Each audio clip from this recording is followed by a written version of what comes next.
As class began, Mrs. Miller's voice filled the room. Sharp, precise, every syllable clipped like a blade. She lectured on literary devices, her chalk tapping impatiently against the board as she spoke. Cameron tried to focus, taking notes diligently, but every so often she felt the teacher's gaze flick in her direction, heavy and pointed. It wasn't just today. It had started weeks ago, subtle at first. A dismissive tone when calling on her, a cold glance when she answered correctly, small comments veiled under professional language, but cutting all the same. And then came the moment.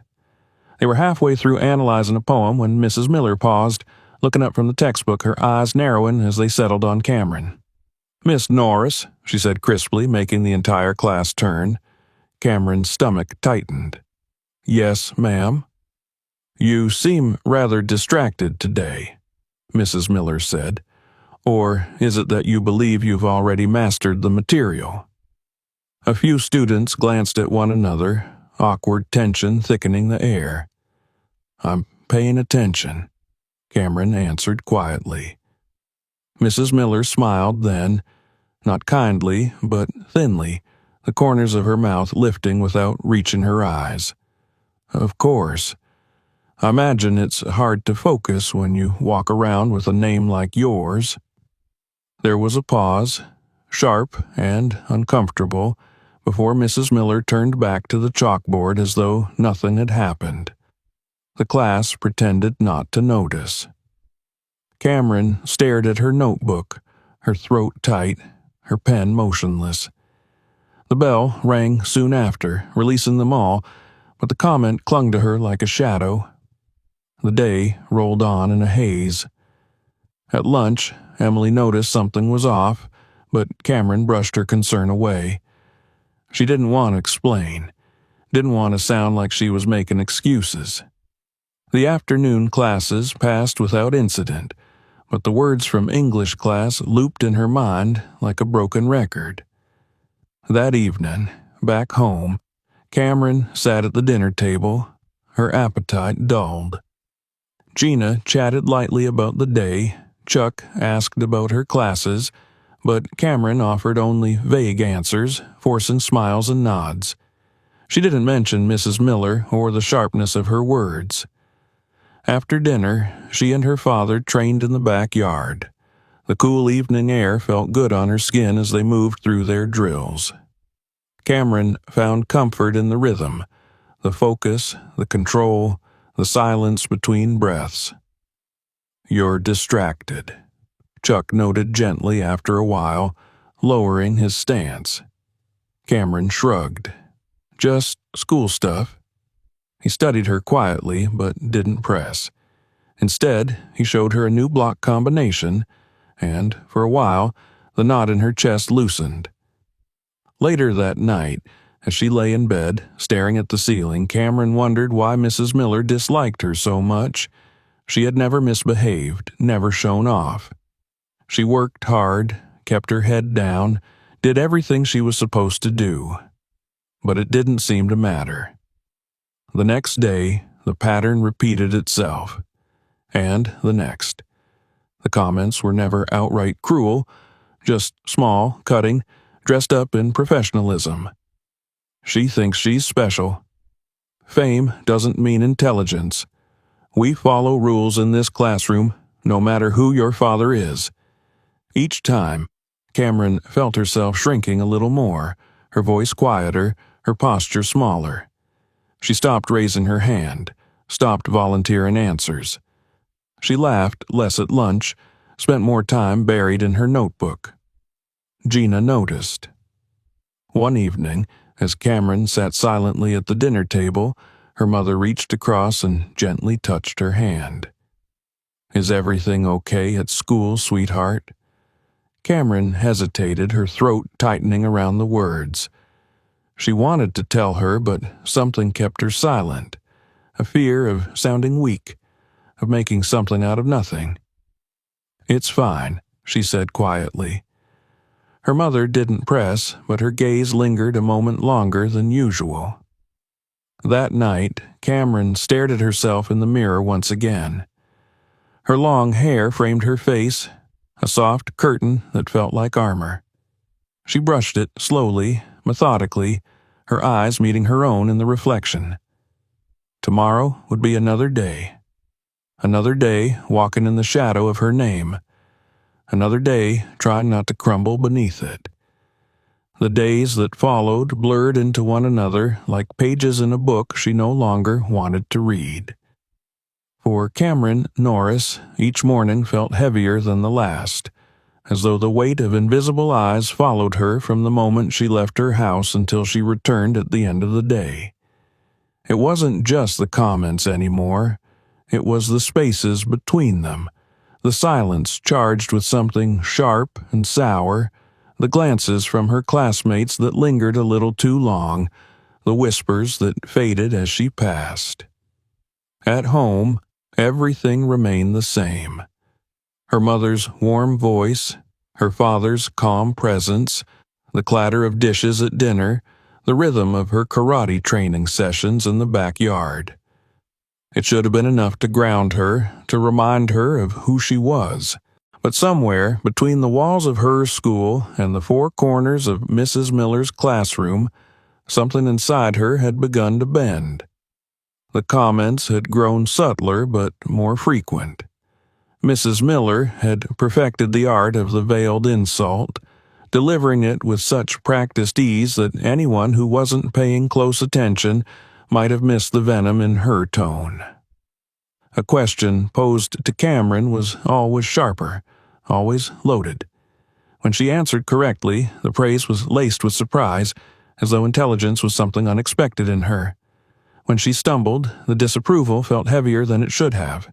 It was in the way Mrs. Miller's eyes lingered on her hair when she thought no one was looking, the way her lips pressed into a thin line when Cameron spoke.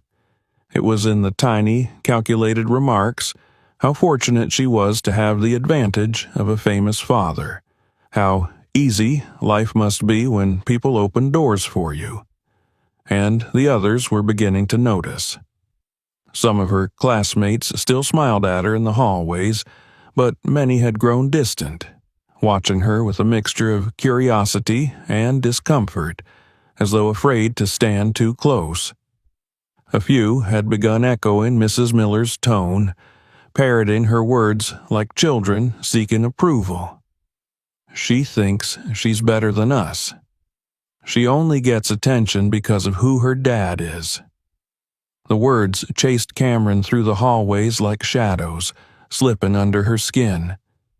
It wasn't that she didn't try to ignore it.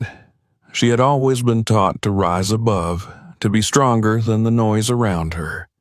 But there was something relentless about the way it chipped away at her, day after day, like water wearing down stone. Her friends, Emily and Ryan, noticed the change in her. One afternoon at lunch, Emily slid onto the bench beside her, her tray clattering lightly against the table. "You've been quiet lately," Emily said, her voice careful. Cameron shrugged, poking at the food on her tray without much interest. "Just school." Ryan, sitting across from them, exchanged a glance with Emily. "It's Mrs. Miller, isn't it?" Cameron's eyes flicked up, surprised. She hadn't realized it was that obvious. "She's hard on everyone," she said, though the words felt like a lie even as she spoke them. Emily frowned. "No, she's hard on you." Cameron didn't answer. She didn't know how to. What was she supposed to say? That every day felt like walking a tightrope, waiting for the next time Mrs. Miller would knock her off balance. That week, the tension in English class ratcheted higher. It began with the literary contest. The announcement had been made during homeroom, an upcoming writing competition open to all students. The theme was resilience. Cameron had barely paid attention until Mrs. Miller mentioned it in class, her eyes scanning the room before settling deliberately on Cameron. "Well," Mrs. Miller said, her voice light but edged, Some of you might think you've already experienced enough to write on the subject, but resilience isn't inherited, Miss Norris. It's earned." The room had gone quiet. Cameron stared down at her desk, the comment echoing in her ears. Despite herself, she submitted an essay. Writing had always been something she enjoyed, a way to make sense of the world when it felt too heavy. She didn't expect anything to come of it, but a week later the results were announced. Her essay had been selected among the finalists. The recognition should have felt good. Instead, it felt like a trap. Mrs. Miller didn't hide her displeasure. On the day the finalists were posted, Mrs. Miller handed back the class's essays with a tight smile.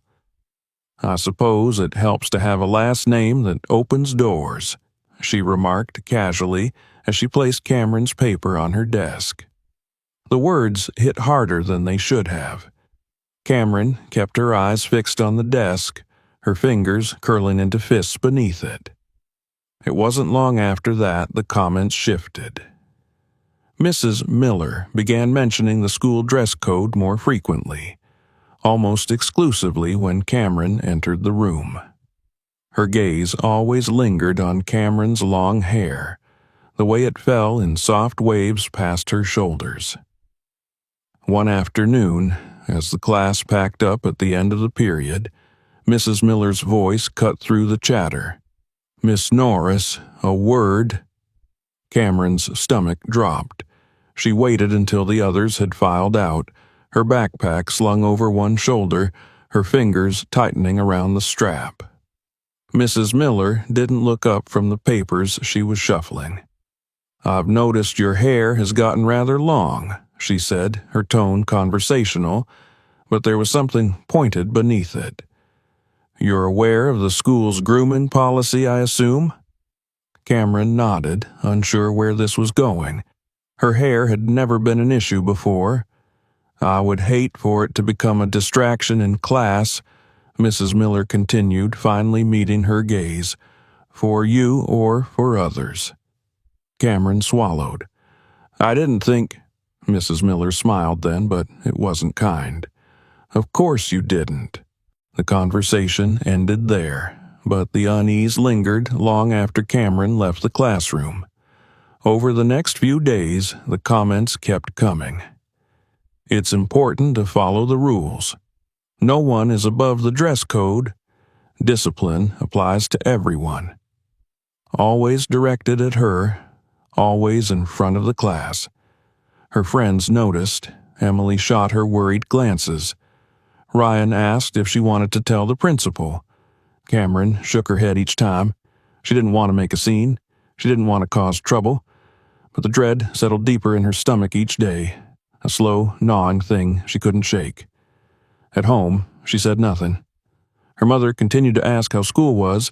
Her father asked about her classes, and Cameron gave them the same quiet answers she always did. She didn't want them to worry. She didn't want her father to know. It wasn't until the afternoon she overheard Mrs. Miller speaking in the hallway that something inside her shifted. She had stayed after class to ask another teacher a question, and, as she turned the corner to head toward the exit, she heard her English teacher's voice. "She thinks the world owes her something because of her last name," Mrs. Miller was saying, her voice sharp, laced with something bitter. "Someone needs to teach that girl she's not special." Cameron stopped in her tracks, her heart thudding painfully in her chest. The words weren't said to her, but they felt like a slap nonetheless. She walked home that day with her shoulders hunched, her backpack heavier than usual. That night, she stood in front of her bedroom mirror again, staring at her reflection. Her long hair framed her face, softening the sharp angles of her cheekbones, hiding the tension in her eyes. She reached up, gathering the strands in her hands. She didn't feel special. She felt small, alone, trapped. The next day, she would step into Mrs. Miller's classroom again, and something would finally break. The morning unfolded like any other, but for Cameron Norris, the air felt heavier, charged with an electricity she couldn't name. She moved through her routine mechanically, brushing her hair in long, even strokes, her eyes fixed on her reflection without really seeing it. Her fingers lingered at the ends of her hair, twisting the strands absently, her stomach turning with a knot of quiet dread. She didn't want to go to school. She hadn't wanted to for weeks now, but today the feeling was worse. A sense of something inevitable waiting for her beyond the front door. She couldn't explain it, but the weight of the last few weeks, the pointed remarks, the looks, the constant, simmering disapproval, pressed down on her chest like a stone. Downstairs, her mother's voice called her to breakfast, the sound warm and normal, as if nothing had changed. Her father's chair scraped against the kitchen floor, the faint hum of the morning news playing in the background. Everything about her home life remained untouched, steady, like an island in the middle of the storm she couldn't seem to escape. Cameron forced herself to eat, exchanging quiet words with her parents, her smile tight but convincing. Neither of them asked if anything was wrong. She had become too good at hiding it. The bus ride to school passed in a blur of engine hum and distant conversations. She stared out the window, watching the streets roll by, her reflection faint in the glass, a girl who looked calm, composed, but felt anything but. By the time she stepped through the school gates, her body felt tense, her skin prickling with anticipation. In her first 2 classes, she kept her head down, moving through the motions of the day, but her thoughts circled relentlessly around what awaited her in 3rd period. English. The bell rang, and Cameron gathered her things, her heart thudding heavily in her chest as she walked down the hallway.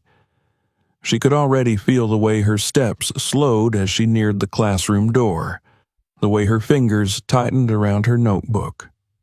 Mrs. Miller was already there, standing at her desk, her posture rigid, her eyes sharp as they scanned the students filing in.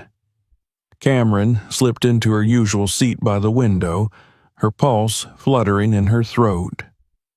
The classroom settled into a hush as the bell rang, students pulling out notebooks and pens, murmurs fading beneath the scrape of chairs. Mrs. Miller began the lesson, her voice crisp, controlled, cutting through the air like a blade. Cameron tried to focus, her pen moving mechanically across the page, but her mind buzzed, her stomach twisted. She could feel Mrs. Miller's eyes flick toward her more often than usual, her expression unreadable. The lecture moved on, the minutes ticking by like stones falling one by one into a deep well. And then, without warning, the moment came. Mrs. Miller closed the textbook with a quiet snap, her gaze lifting to scan the room. "Everyone, pack up your things," she announced. "You're dismissed for lunch." The students exchanged surprised glances, some murmuring in confusion. The bell hadn't rung yet, but no one questioned it. One by one, they gathered their belongings, shuffling toward the door. Cameron was halfway through stuffing her notebook into her backpack when Mrs. Miller's voice sliced through the noise. "Miss Norris, stay behind." Her hands froze. The other students glanced at her, some curious, others sympathetic. Emily shot her a worried look as she passed, but Cameron managed a small, tight smile in return. When the last student filed out and the door clicked shut behind them, the room seemed to grow colder, quieter. Cameron stood beside her desk, her backpack slung over one shoulder, her heart hammering so loudly she could hear it in her ears. Mrs. Miller moved from behind her desk, walking slowly toward Cameron, her heels clicking softly against the linoleum floor. "You and I need to have a conversation," she said, her voice measured, almost pleasant. Cameron nodded silently, unsure what to say. Mrs. Miller stopped in front of her, folding her arms. "I've been patient," she began, her gaze cool, "but it seems you still haven't understood what this classroom is about." Cameron blinked, her brow furrowing in confusion.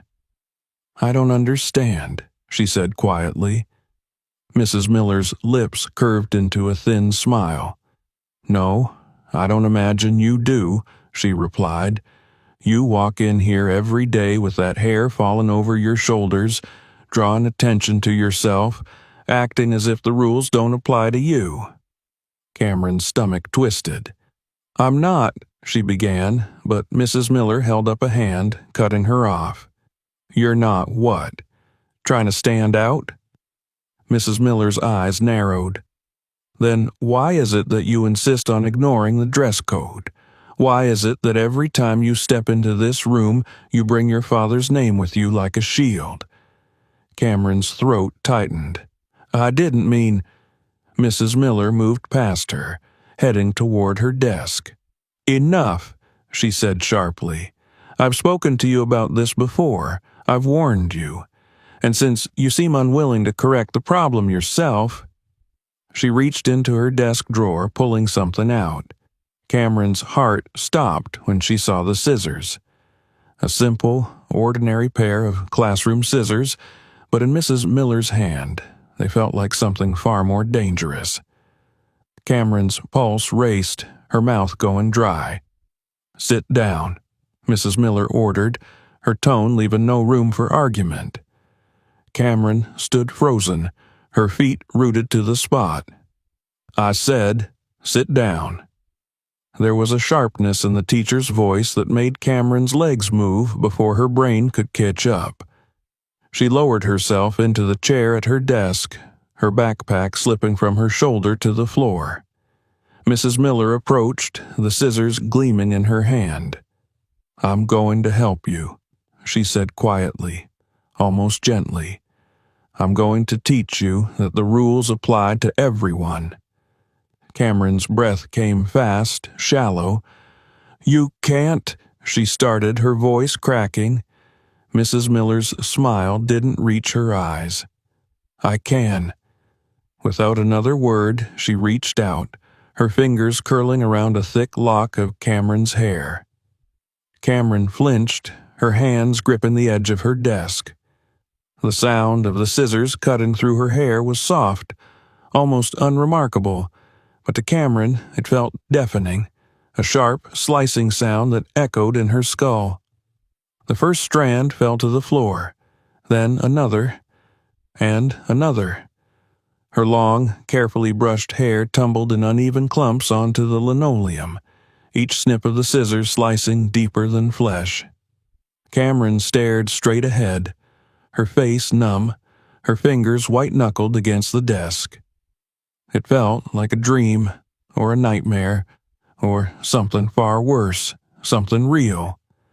When Mrs. Miller finally stepped back, her breath came fast, her expression tight with something Cameron couldn't name. Satisfaction, perhaps, or something darker. "There," she said quietly. "Now you look like everyone else." Cameron's eyes remained fixed on the front of the classroom, her face a blank canvas. Her throat felt raw, her chest hollow. Mrs. Miller dropped the scissors back onto her desk with a quiet clatter. "You're dismissed," she said. Cameron stood slowly, her legs unsteady beneath her. She scooped up her backpack without looking at the floor, without looking at the hair that lay scattered around her feet like fallen leaves.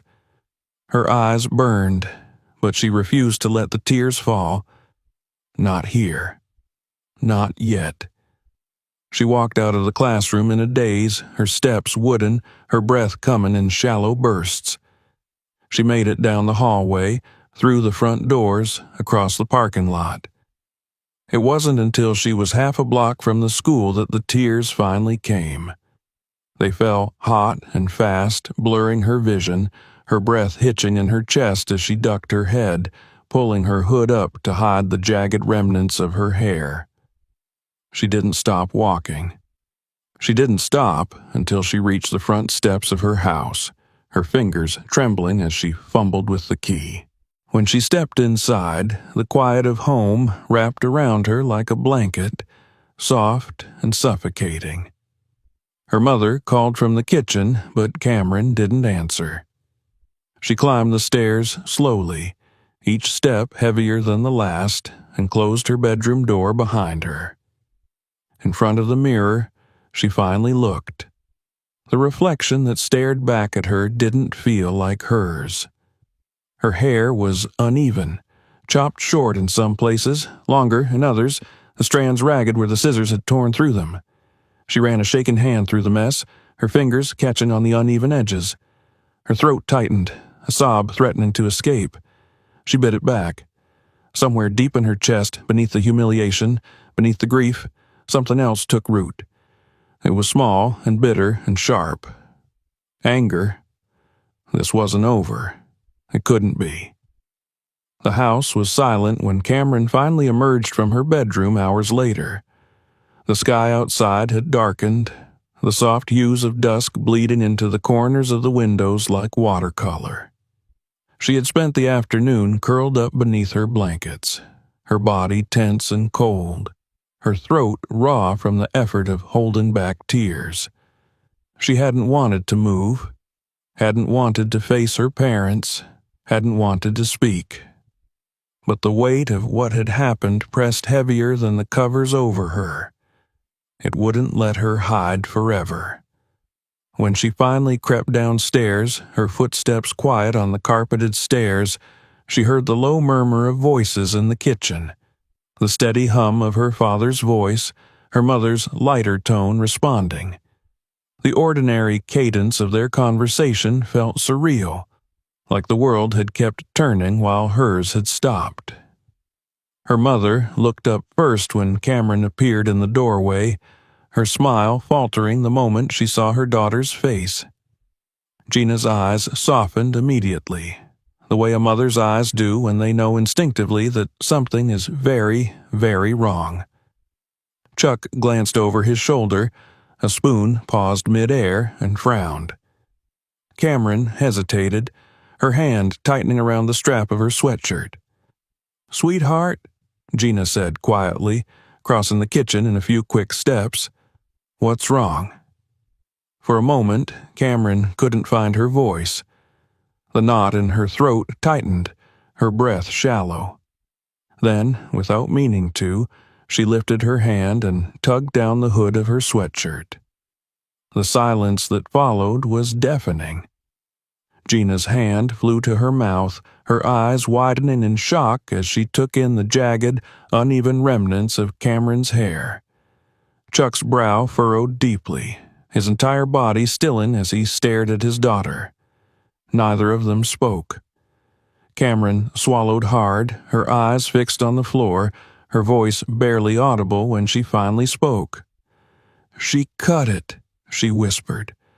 "Mrs. Miller." For a long, breathless moment, the words hung in the air like a bomb waiting to explode.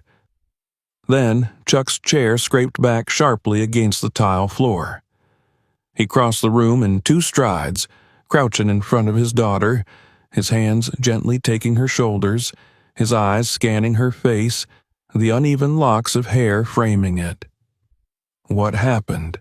he asked, his voice low but vibrating with something dangerous beneath the surface. Cameron shook her head, her throat tight. "She said I wasn't following the dress code," she managed. "She said I thought I was special. And then she made me stay after class. She had scissors." Her voice broke. Gina's hand rested on her back, rubbing small circles between her shoulder blades, but Cameron barely felt it. Chuck stood slowly, his jaw tight, his eyes darkening in a way Cameron had rarely seen. He didn't yell. He didn't curse. He didn't say anything at all for a long moment, and that silence felt heavier than any explosion. Then, with deliberate calm, he pulled out a chair for Cameron. "Sit," he said quietly. She did. He walked to the counter, picked up his phone, and without hesitation began making calls. Cameron sat frozen at the table while her father's voice, measured but razor-sharp, filled the room. She listened as he called the school district office, the superintendent's office, the principal of her school. His tone never rose, but each word landed like a hammer, precise and cutting. Her mother moved around the kitchen in silence, her movements stiff, her expression tight with worry and something else, something protective and fierce. When Chuck finally ended the last call, he set his phone down on the counter with slow, deliberate care.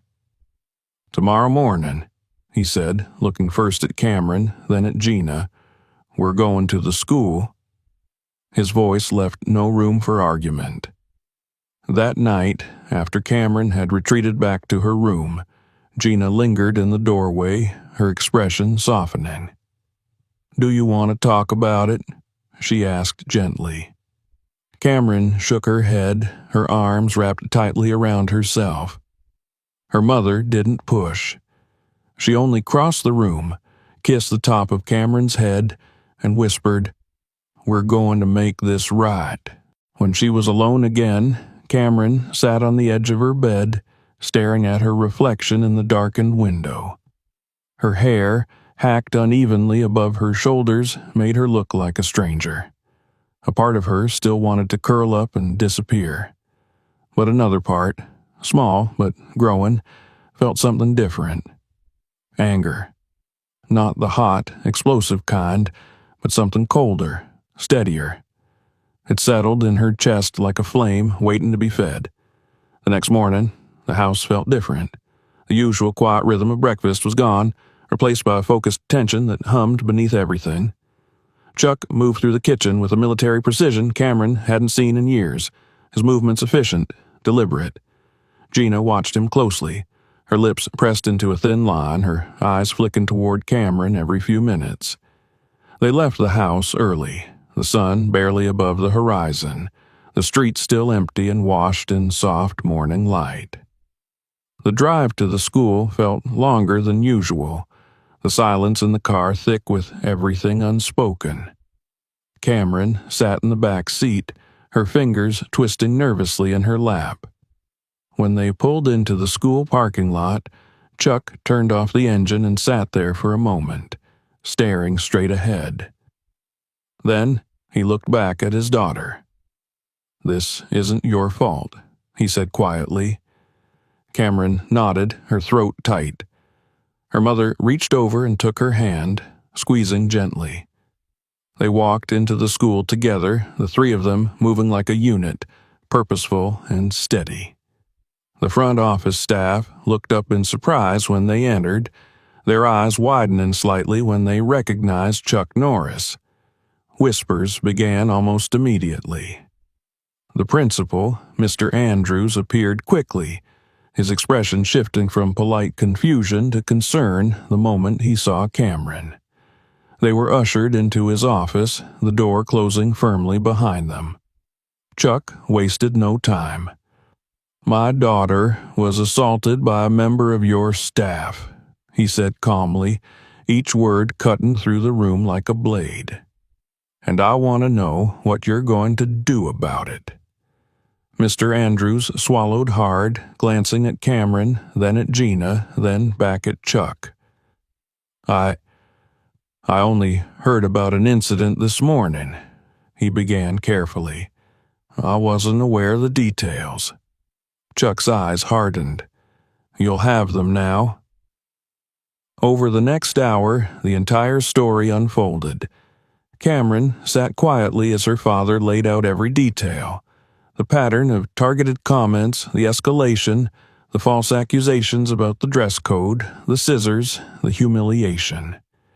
He spoke without raising his voice, but his words left no room for misinterpretation. Mr. Andrews' face grew graver with each passing minute. Chuck didn't stop there. He pulled out his phone and played a recording from one of the parents he had spoken to the night before. A parent whose child had witnessed part of the incident and secretly filmed it on their phone. The video wasn't long, but it was damning. Mrs. Miller standing over Cameron, scissors in hand, the sound of hair falling to the floor. When the video ended, the silence in the office felt deafening.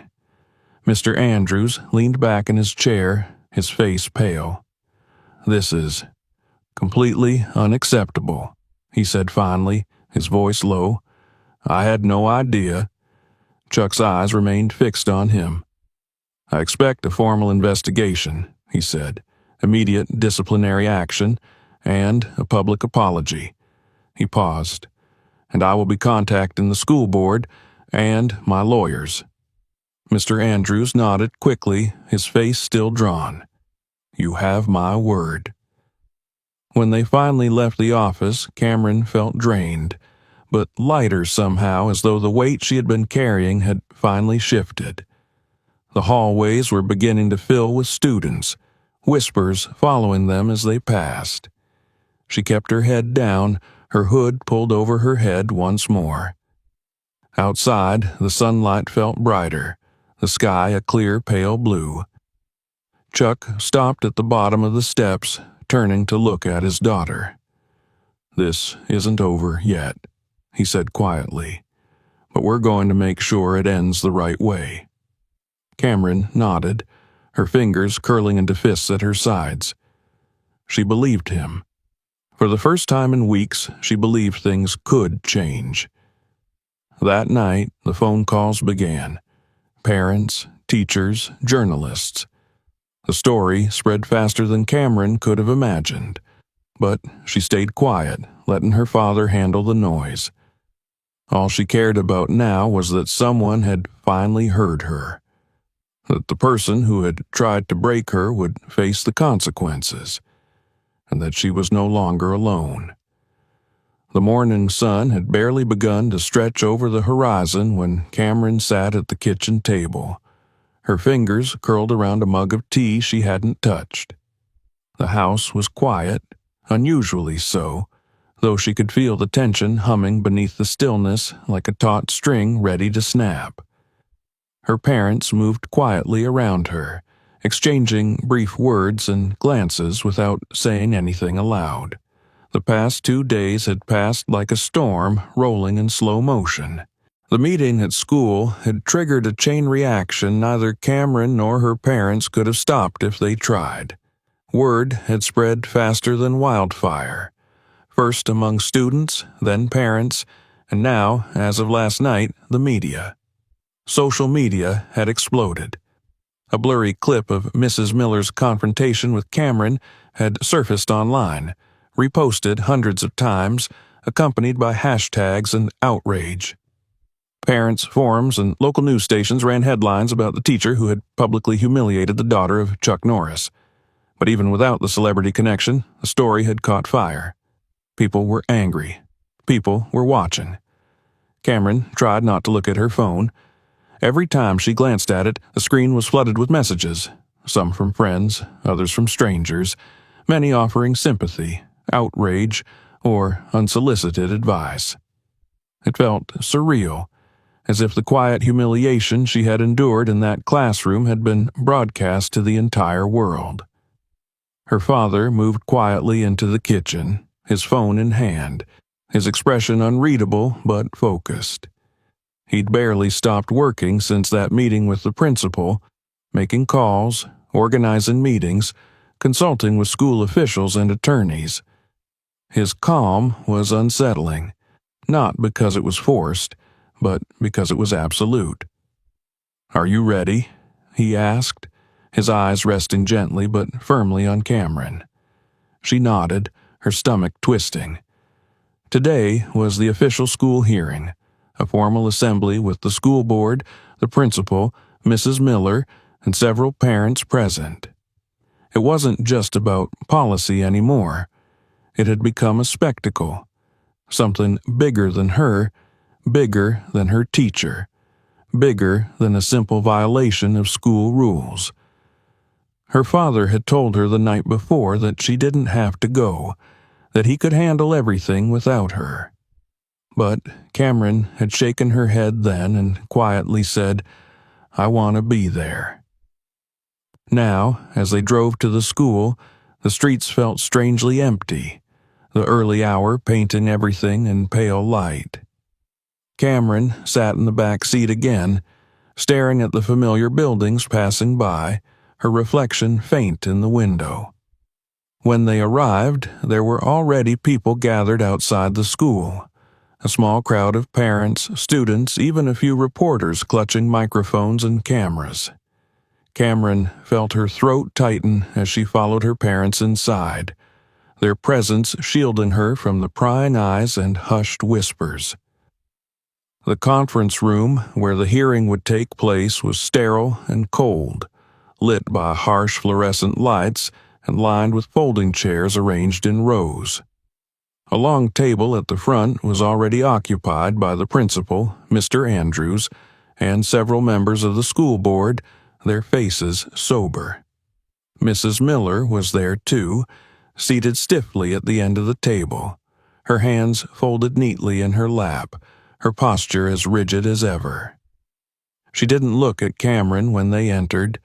Instead, her eyes remained fixed on the papers in front of her, her expression unreadable but tight.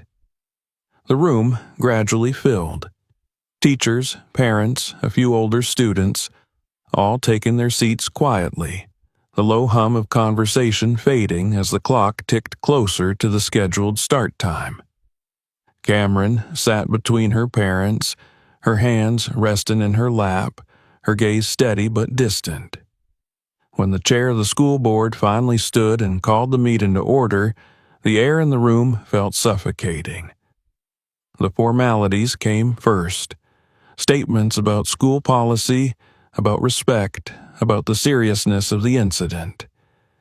Cameron barely heard them, her ears filled with the dull roar of her heartbeat.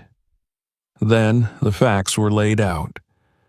Her father spoke first, his voice calm but unyielding as he recounted the events of the past weeks, the harassment, the inappropriate comments, the systematic targeting of his daughter. He presented the video recording, played in front of the entire room. The grainy footage was unmistakable. Mrs. Miller, scissors in hand, standing over a terrified, motionless Cameron as strands of her hair fell to the floor. The silence that followed was deafening. The principal followed with his statement, acknowledging the school's failure to intervene sooner, to recognize the pattern of behavior that had led to this point. Finally, Mrs. Miller was invited to speak. She rose slowly, her hands smoothing the front of her blouse, her expression composed but brittle. "I never intended to harm Miss Norris," she began, her voice carefully controlled. "My actions were motivated by a desire to enforce discipline and equality in my classroom. I believed that certain students felt they were above the rules, and I sought to correct that." Her gaze flicked briefly toward Cameron, but there was no apology in her eyes, only a practiced coldness. "I understand now that my actions may have been misinterpreted," she continued, her words clipped. "And for any distress caused, I regret the outcome." The words rang hollow, falling flat against the heavy silence of the room. Cameron felt her father's hand tighten briefly around hers beneath the table.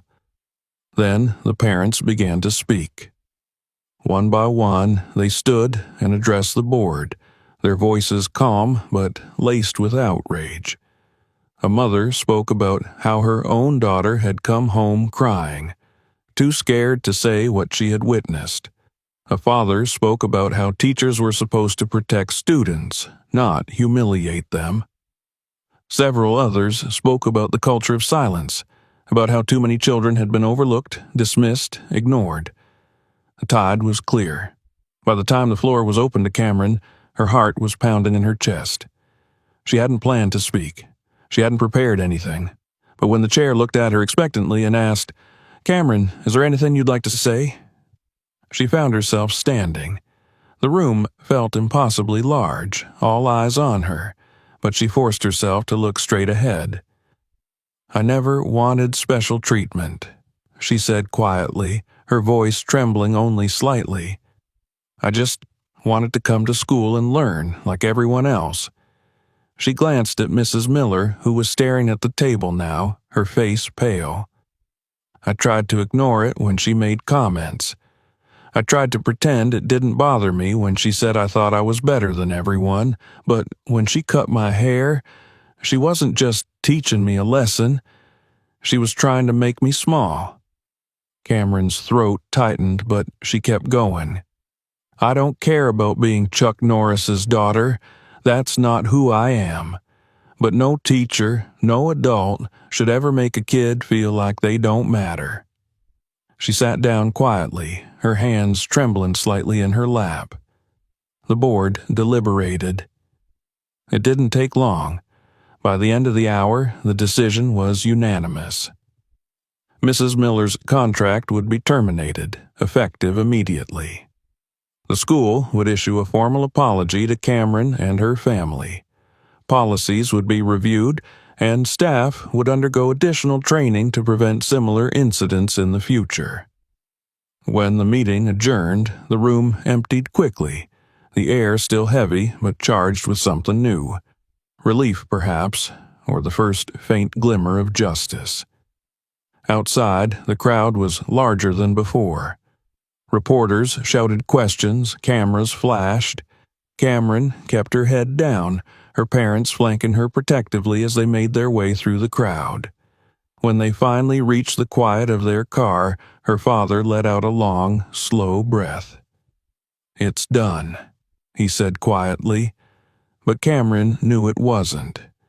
Not really, because the real work, the hardest part, was still ahead. She wasn't sure yet how to face the whispers, the stares, the headlines, but for the first time in weeks, the knot in her chest felt a little looser. And that was something. The story might have ended that day in the conference room when the decision was made and the verdict delivered, but for Cameron Norris, it did not. What had unfolded there had settled one part of the conflict, the official part, the one that could be written down in minutes and stamped by school officials. But there were wounds that no school board could see, and battles that did not end when the hearing was over. The days that followed felt strangely quiet, as though the noise surrounding her life had suddenly hushed but not disappeared. The school's apology was printed and posted, delivered in an assembly that felt stiff and scripted. Mrs. Miller had been removed from the premises the very next day, escorted by school security, her classroom emptied, her desk left bare like the ghost of her authority. But the echo of what had happened lingered in the hallways like a stain that couldn't be scrubbed away. Cameron returned to school 3 days later. She had insisted on it. Her parents had suggested she take more time, but something inside her had refused the idea of hiding, of shrinking away from the place where it had all happened. If she didn't go back now, she feared she never would. The first morning was the hardest. As she stepped through the front gates, the conversations around her quieted like a wave pulling back from the shore. Students glanced at her as she passed, some looking away quickly, others meeting her gaze with uncertain expressions. She kept her shoulders back, her chin level, her steps steady, though every muscle in her body screamed to turn around and run. Her hair was shorter now, trimmed properly after the butchered attempt of scissors in Mrs. Miller's hands, but still uneven in places, the memory of what had been done to her etched in every strand. She no longer wore her hood. She had promised herself she wouldn't. Her friends met her at her locker that morning. Emily had hugged her without hesitation, whispering something soft and supportive. Ryan had offered a nod and a quiet, Good to have you back." They didn't mention what had happened. They didn't need to. Their presence was enough. The school day passed like walking through a dream, each classroom and hallway both familiar and foreign. Teachers smiled at her too kindly, their words laced with careful sympathy. Students gave her space, spoke in hushed tones. She felt like a living headline, the girl everyone knew, but no one dared to approach. But slowly, as the days bled into weeks, something shifted. The whispers faded, the stares softened. Life resumed its relentless, steady rhythm, and Cameron found herself breathing a little easier. Her father kept his promise. The school board implemented new training policies, teachers attended workshops on appropriate conduct, and an anonymous reporting system was introduced. He had not just fought for her, but for every student who had ever felt powerless. At home, things returned to something close to normal. Dinner conversations returned to mundane topics, training sessions resumed in the backyard, though Chuck had grown quieter during them, watching her more closely, his corrections softer but more deliberate. It was one evening, weeks after the hearing, when he finally said what she had been waiting for. "You know," he said, as they finished their cool-down, the sky above them streaked in violet and gold, "I'm proud of you." Cameron glanced at him, wiping sweat from her forehead. "For standing up," he continued, "for coming back." She didn't answer immediately, only nodded, her chest tightening in a way that had nothing to do with exertion. A few days later, the school announced the upcoming karate tournament, an annual event Cameron had participated in every year since she'd been old enough to compete. This year, she had told herself she wouldn't. But when the sign-up sheet appeared on the bulletin board outside the gym, she paused longer than she expected. Her fingers hovered near her name, and when Emily walked past and asked casually, "You thinking about it?" Cameron had simply nodded. That night at dinner, she told her parents she had signed up. Her father didn't react immediately, only glanced at her over his glass of water, something unreadable flickering in his eyes. When the day of the tournament arrived, the school gym was packed. Parents, students, teachers, all gathered in the bleachers, the buzz of conversation filling the air. Banners hung from the walls, the faint squeak of sneakers echoing across the polished floors. Cameron stood at the edge of the mat, her GI freshly pressed, her belt tied tightly around her waist. Her hair, short now, brushed against the nape of her neck, no longer something to hide behind. Her parents sat in the front row, her father's expression calm but watchful, her mother's smile warm. When her name was called, Cameron stepped onto the mat, her breath steady. The match was over quickly. She moved with a precision that surprised even herself. Every block, every strike, every step flowing like water. Her opponent was strong, but she was stronger, not just in skill, but in something deeper. When the referee raised her hand in victory, the applause was loud, but it wasn't what mattered. What mattered was the way she stood in the center of the mat, her shoulders back, her gaze steady, no longer shrinking beneath the weight of her own name. Afterward, as the crowd dispersed and the gym began to empty, she walked toward her parents, her movements light. Chuck stood as she approached, his arms folded, a small smile tugging at the corner of his mouth. "You did good," he said simply. Cameron looked up at him, something in her chest easing. "Thanks," she replied. They left the gym together, the cool evening air brushing against their faces as they stepped outside. The world felt different. Lighter. Cameron knew the scars of what had happened wouldn't vanish overnight. She knew there would still be days when the memories would catch her off guard, when she'd remember the sound of scissors slicing through her hair, the hollow feeling of helplessness. But she also knew something else. She had stood up. She had endured. And she had learned that her worth was never measured by how others tried to cut her down. The world would keep turning. People would keep whispering. But she would keep standing. Because she was more than what had been taken from her. More than a name. More than a headline. More than her hair. She was herself, and that was enough. If you enjoyed this story, make sure to subscribe to the channel so you don't miss the next videos. Check out other stories on the channel and share this video with your friends if you think it's worth watching.